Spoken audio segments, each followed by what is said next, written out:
ये बच्चों आज हम एनाफ्लिस और क्यूलेक्स मच्छरों की पहचान और उनकी जो जीवन चक्र है उसके बारे में पढ़ेंगे और उसकी तुलना पढ़ेंगे। अभी हम एनाफ्लिस मच्छर के बारे में पहचान के बारे में पढ़ते हैं। यह मच्छर जिस वस्तु पर बैठता है उसके ऊपर 60 डिग्री का कोण बना लेता है, मतलब पूरा मुड़ जाता है। नर मच्छर के मुग्धाराकार शूंड से लंबे मैक्सिली पल्प होते हैं।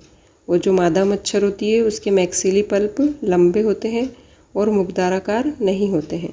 पल्प पर 3 सफ़ेद धारियाँ होती है। इनके जो वक्ष होते हैं वो हल्के भूरे रंग के तथा उदर के समान गहरे भूरे रंग के होते हैं और इनके पंख पे 6 धब्बे होते हैं। और जो क्यूलेक्स होता है वह मच्छर किसी भी वस्तु पर समानांतर बैठता है। नर मच्छर में मैक्सिलरी पल्प शूंड के बराबर साधारण और पंचखंडी होते हैं और मादा मच्छर में मैक्सिली पल्प छोटे और त्रिखंडी होते हैं, मतलब 3 खंड होते हैं उसके अंदर। जो हम पंखों में खंड बने हुए देख रहे हैं वो हैं ये पंचखंडी और त्रिखंडी। उसके बाद हम इसके रंग देखते हैं। इनमें जो रंग वक्ष और उदर दोनों हल्के भूरे रंग का होता है और इनके पंखों पर धब्बे नहीं होते हैं। क्यूलेक्स के पंखों पर धब्बे नहीं होते हैं और एनाफ्लिस के ऊपर 6 धब्बे होते हैं। और जो इनका जीवन चक्र होता है मादा एनाफ्लिस और क्यूलेक्स मच्छर का, इसके बारे में हम पढ़ेंगे। सबसे पहले अवस्था जो है वो अंडे। क्यूलेक्स की मादा मच्छर एक बार में 200 से 300 अंडे देती है और इनके अंडे सिगार के रूप से अधिक संख्या में होते हैं और सभी अंडे एक दूसरे से चिपक कर एक बेड़ा जैसा बना लेते हैं, सब एक साथ चिपके हुए होते हैं। इसमें वायु प्लव नहीं होता है।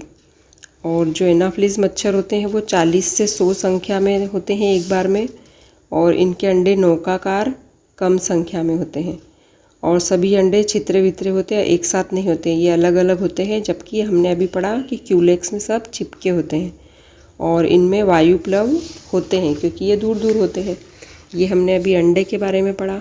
अब हम दोनों मच्छरों के बारे लार्वा के बारे में पढ़ेंगे। जो एनाफ्लिस मच्छर होता है इसकी जो श्वसन नली होती है उसका अभाव होता है और यह श्वसन नाल द्वारा जल की सतह के साथ कोण बनाकर लटका होता है। जबकि जो क्यूलेक्स मच्छर होता है उसकी श्वसन नली बहुत लंबी होती है और वह श्वसन नाल द्वारा जल की सतह के साथ कोण बनाकर लटका रहता है। इसके बाद है प्यूपा। प्यूपा जो होता है क्यूलेक्स मच्छर का, उसका रंग सफ़ेद होता है और श्वसन श्रृंगें लंबी होती है और उनका मुंह संकड़ा होता है। और जो एनाफ्लिस होती है उनका रंग हरा होता है और जो उनकी श्वसन करने की जो श्रृंगें होती है वो छोटी होती है और मुंह चौड़ा होता है। और ये सब आप अंतर चित्र से भी देख सकते हैं हम। फिर उसके बाद है चौथा अवस्था प्रौढ़ अवस्था। प्रौढ़ मच्छर जब पूरा मच्छर बन जाता है तब तो इनके पंखों पर सफ़ेद धब्बे होते हैं।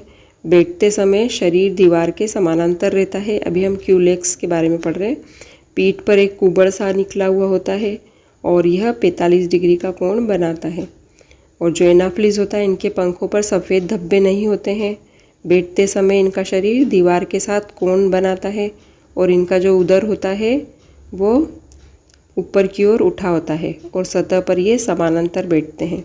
ये हमने इनकी अवस्थाओं के अंतर और तुलना की है और ये तुलना में भी लिख सकते हैं, अंतर में भी लिख सकते हैं। चित्र देख लेंगे, अगर चित्र याद कर लेंगे तो भी हम अंतर आसानी से लिख सकते हैं और याद कर सकते हैं। धन्यवाद।